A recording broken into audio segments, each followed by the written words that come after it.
Ang mabuting balita ng Panginoon ayon kay San Marcos.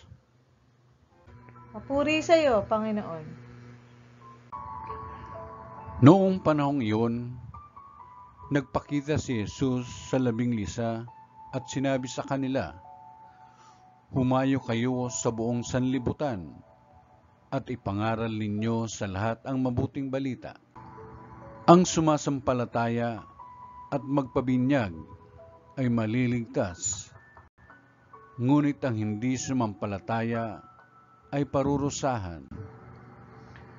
Ang mga sumampalataya ay magtataglay ng ganitong tanda ng kapangyarihan.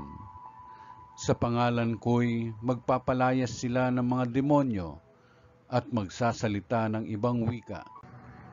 Sila'y hindi maaano, dumampot man ng ahas o uminom ng lason, at gagaling ang mga may sakit na mapatungan ng kanilang kamay." Ang mabuting balita ng Panginoon. Pinupuri ka namin, Panginoong Jesucristo.